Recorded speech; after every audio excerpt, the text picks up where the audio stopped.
अस्सलाम वालेकुम, मैं हूं तारिक हुसैन और आज मेरे पास मौजूद है senior expert, media expert and politics expert मेरे पास मौजूद है शुएब खान। अस्सलाम वालेकुम सर। वालेकुम सलाम। सर आपने हमें टाइम दिया, इसके लिए बहुत बहुत शुक्रिया सर आपका। जी शुक्रिया। जी नाजरीन, आज हम बात करेंगे पॉलिटिक्स पे। जिस तरह अभी हमारे जो करंट सिचुएशन चल रही है कोविड-19 की और जो पॉलिटिक्स पोजीशन कर रही है, इस पे हम बात करेंगे। पोजीशन की जो तहरीक चल रही है इस पे हम बात करेंगे और हम सर से पूछेंगे कि इसको मतलब किस तरह सर देख रहे हैं और क्या तजिया सर हमें देंगे कि आया पीडीएम को ये तहरीक मतलब मुलतवी करना चाहिए या इसको जारी रखना चाहिए। तो सर आप सबसे पहले हमें ये बता दें कि अपोजिशन का मंशूर क्या है और वो किस मंशूर पे आए हैं कि हम इमरान खान को हटाएंगे, ये जाली हुकूमत है और हम इसको नहीं मानेंगे। सर वो पहले दिन से ही बात करती जा रही है कि इमरान खान जाली हुकूमत वो करे। तो आप सर इसको किस तरह देख रहे हैं? बिस्मिल्लाहिर्रहमानिर्रहीम। सबसे पहले तो हमें ये बात समझने की ज़रूरत है कि अपोजिशन हमेशा से अपोज़ ही करती है। जी बिल्कुल सर। वो गवर्नमेंट के किसी भी अच्छे काम के हक़ में नहीं जाएगी या उसको सपोर्ट नहीं करेगी। उसने हमेशा से क्रिटिसाइज़ ही करना है गवर्नमेंट को। रही बात पीडीएम की या आपने अपोजिशन जमातों की बात की आजकल, तो ये पावर एक बहुत बुरी चीज़ है। जब आप पावर से बाहर होते हैं तो आप दूसरे पे उंगली उठाते हैं और प्रेजेंटली भी अभी यही हो रहा है कि पीएम इमरान खान ने 2018 में अपनी हुकूमत बनाई, कुछ पार्टीज़ को साथ लिया, अलाइंस बनाया और फेडरल गवर्नमेंट में भी आ गए और 2 प्रोविंसेस में उन्होंने हुकूमत बना ली। चीज़ें इतनी ज़्यादा ख़राब थी कि गवर्नेंस लेवल पे जो है वो उसको मैनेज करने में टाइम लग रहा है और लगता भी जाएगा थोड़ा बहुत।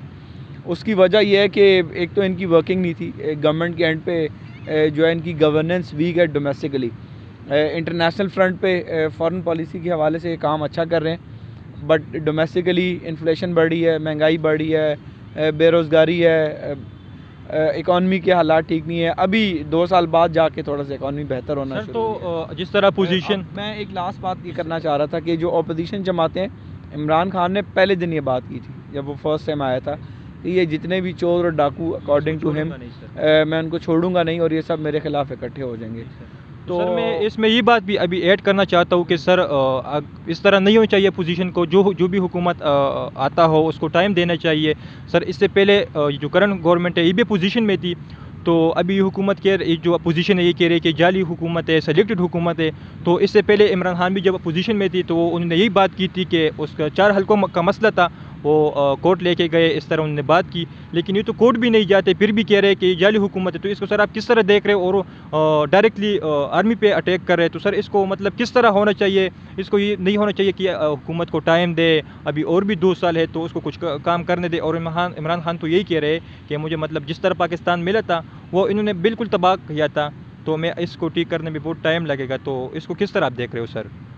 देखें, जो थर्ड वर्ल्ड कंट्री होती है, जो अंडर डेवलप कंट्री होती है, उसके पॉलिटिकल डायनामिक्स बहुत डिफरेंट होते हैं बनिस्बत या एज़ कम्पेयर टू जो वेस्टर्न वर्ल्ड है या जो डेवलप पार्ट ऑफ वर्ल्ड है। हमारे मुल्क में आप ये देखें कि अभी आपने कहा कि आर्मी को मलाइन कर रहे हैं। सबसे पहले मैं ये बात करूँगा, आर्मी ने बहुत कुर्बानियाँ दी और टेररिज्म को ख़त्म किया और एक लंबी फहरिस्त है शोहदा की, और उसी वजह से हम अमन से बैठे हुए हैं। वरना बहुत सारे कंट्रीज़ में आप देखें उनको सिक्योरिटी पॉइंट ऑफ व्यू से तो इस तरह से भी चीज़ मैसर नहीं होती कि वो इस तरह से बैठें और गुफ्तगू कर सकें। ये सिर्फ़ और सिर्फ एक पॉलिटिकल स्टंट है जो सियासी जमातें कर रही हैं कि वो उनको मलाइन करते हैं, उनके हवाले से बात करते हैं और टारगेट गवर्नमेंट को करते हैं और कहते हैं कि हम ये सेलेक्टर्स की बात कर रहे हैं, हम जो सेलेक्टेड गवर्नमेंट है हम उसकी बात नहीं कर रहे। अब बात यह है कि इनको पता है कि अगर Imran Khan, I am being a political commentator, मैं उसकी सपोर्ट नहीं कर रहा, लेकिन एक बैलेंस अप्रोच ये है कि इमरान खान के जो काम है as compare to previous governments वो काफ़ी बेहतर हैं और उसके जो नताइज हैं वो बड़े फ्रूटफुल होंगे आने वाले दिनों में। और इनको खदशा ये है कि जो आने वाली जो अगले इलेक्शंस होंगे उसमें भी मे भी इमरान खान दोबारा से आ। और हमें ये बता दें, जिस तरह अपोजिशन ने जलसों का शेड्यूल जारी किया था, पेशावर में हो गया, वो भी थोड़ा सा उस तरह नहीं था जिस तरह होना चाहिए। मुल्तान का हो गया, गुजरावाला का हो गया, लेकिन सबकी नज़र लाहौर जैसे भी थी। तो सर वो भी उस तरह नहीं हुआ जिस तरह मतलब उनको होना चाहिए। मुस्लिम लीग नून का गढ़ है, तो अभी कह रहे हैं कि हम इस्लामाबाद का मार्च भी करेंगे। ऊपर से पार्टीज़ में इख्तिलाफात भी आना शुरू हो गई है। तो मौलाना शिरानी ने भी, जो बलूचिस्तान का रुकन है JUI का, उसने भी कुछ वो ख़ुद कहते हैं कि मौलाना फजलुर रहमान सेलेक्टेड है।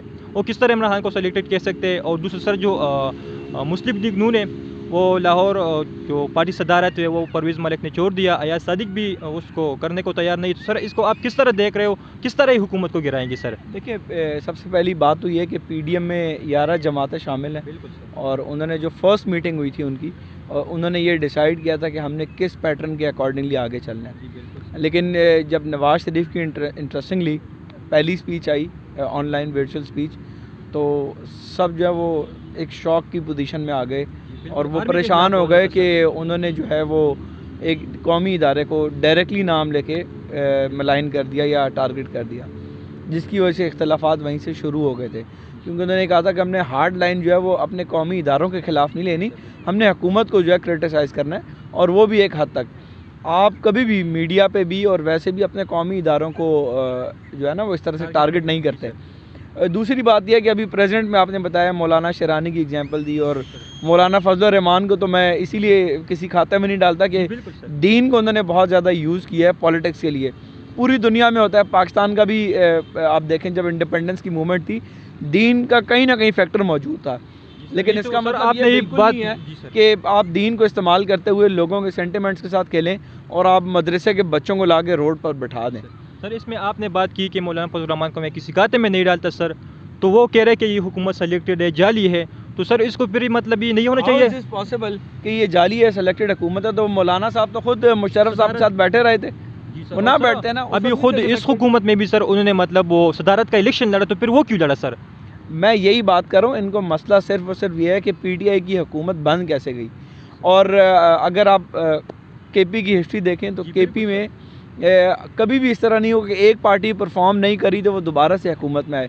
पीटीआई वो वाहिद पार्टी है जिसने 2/3 मेजॉरिटी से दोबारा से जो है वो पावर में आई केपी में। इसका मतलब है कि इन्होंने केपी में बहुत सारे काम किए हैं। एक बुनियादी वजह यह है as compare to Pakistan Muslim League Noon या पीपल्स पार्टी, ये लगाते हैं बड़े प्रोजेक्ट्स, मेट्रो हो गई, सड़कें बना दी, पुल बना दिए जो लोगों को विजिबल होते नज़र आते हैं। जो तहरीके इंसाफ है वो कर रही है एडमिनिस्ट्रेटिव काम जो लोगों को बज़ाहिर नज़र नहीं आते। लेकिन अब जैसे देखिए हेल्थ कार्ड इन्होंने बनाए, अब लोगों को उससे फ़ायदा है लेकिन वो अपेरेंटली नज़र नहीं आ रहे, जिसकी वजह से कहते हैं लोग हुआ क्या, और वो परसेप्शन फिर बनती है मीडिया पे।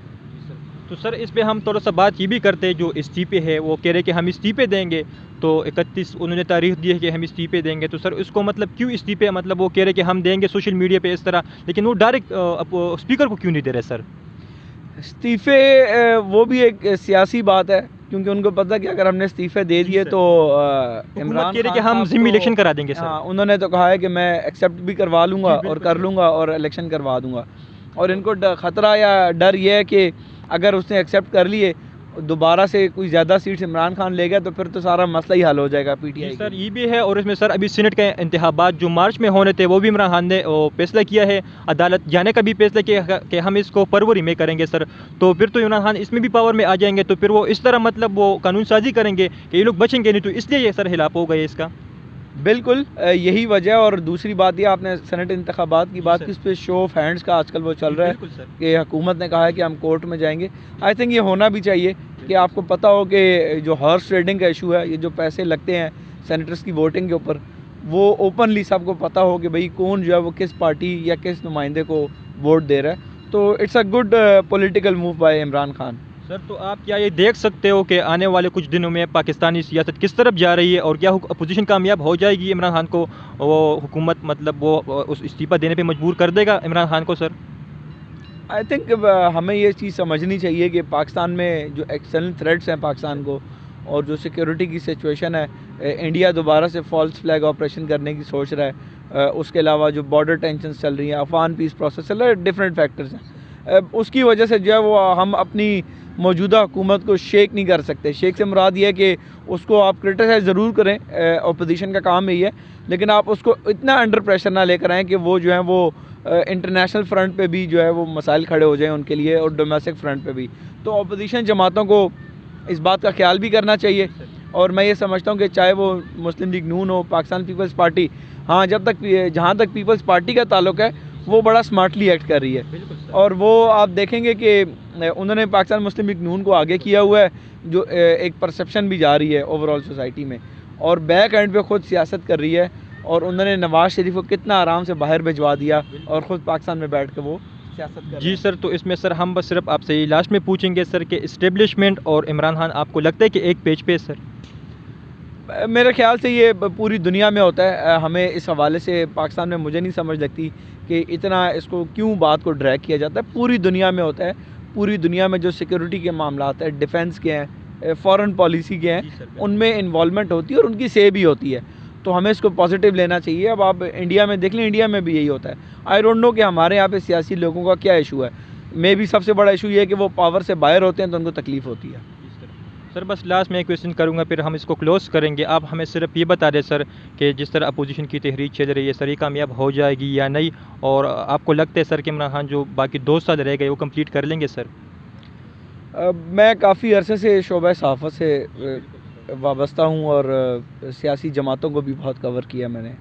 तो मुझे इमरान खान का सियासी शऊर ज़्यादा लगता है, क्योंकि अगर कोई कहता है कि उसको सियासत नहीं आती, तो मैं हमेशा से ये कहता हूँ कि भाई 2 सूबों में एक बंदे ने हुकूमत बनाई, 2 CMs बैठे हैं, चेयरमैन सेनेट असम हाउ अपना, स्पीकर असम्बली अपना, सदर अपना बैठा हुआ है। तो इसका मतलब है कि उनकी सियासी मूव्स बहुत अच्छी हैं और वो सियासत के ऊपर काफ़ी ग्रिप रखते हैं। जहाँ तक बात आपने की कि हमने फर्दर क्या मामला चलेंगे और हुकूमत अंडर प्रेशर आएगी या नहीं आएगी, तो मेरी नज़र में बिल्कुल नहीं आएगी और वो मेंटली तौर पे प्रिपेयर है इस चीज़ के लिए कि हमने अपोजिशन को टफ़ टाइम कैसे देना है। एक और चीज़ कि being a sportsman, Imran Khan को पता है कि मैंने चीज़ को फील्ड में कैसे मैनेज करना है, और वो फील्ड जो है वो अब सियासत की फील्ड है। सर आपके टाइम का बहुत बहुत शुक्रिया सर। शुक्रिया। जी नाजरीन, आज हमने बात की पॉलिटिक्स पे और इस तरह आपने सर शुएब की तजियत सुनी, तो इसमें यही क्लियर लगता है कि अपोजिशन जो अभी तहरीक चल रही है ये कामयाब नहीं होगा, और इस तरह लगता है कि इमरान खान आने वाले 2 साल भी कंप्लीट कर लेंगे।